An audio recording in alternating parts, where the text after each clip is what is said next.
The Eagles' defense was outplayed on third down. I mean, they lost in some other areas, but mainly they lost on third down, and that's why they couldn't get off the field. The Chargers were 10 for 15 on third down plays. Now, that's extremely high for an offense. And although the Chargers are a pretty good team, come on, they're not great.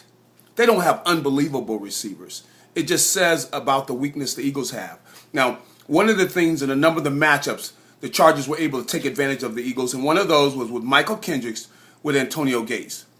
Personally, I don't like that matchup anyway, and I think they should have changed that up. They should have had somebody with more size that could have bodied up on Antonio Gates.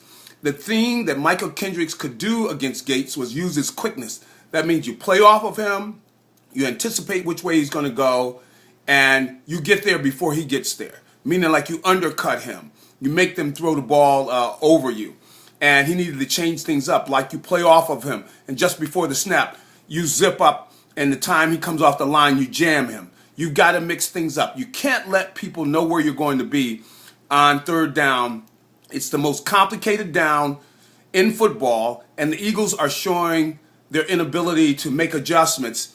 That's what was exposed. And Phillip Rivers just flat out picked them apart. As for Cary Williams, he was holding all day long. Holding like a bear, he was holding. He got called for pass interference 3 times, and each time he had a handful of the receiver's jersey. So he was caught holding.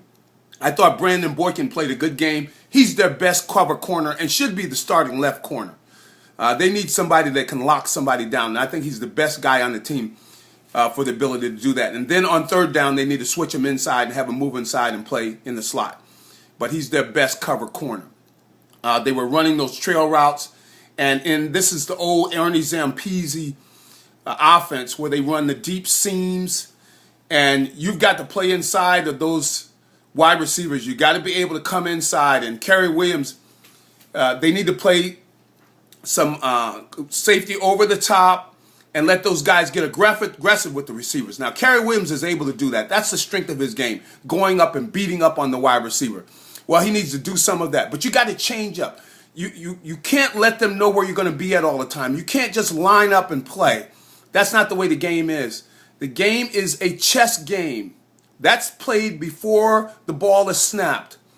There's a game of chess being played, and you got to move around and make them guess where you're going to be at. You got to show this blitz and run this other blitz. You got to show blitz, then you got to get out of it. You got to keep them mixed up, keep them guessing.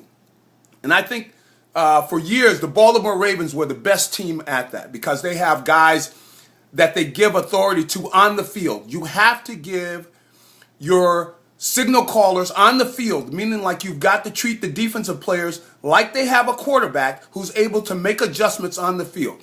That's the only way you can stay up with a guy who's making adjustments like Rivers was doing, like Aaron Rodgers and Peyton Manning and Tom Brady.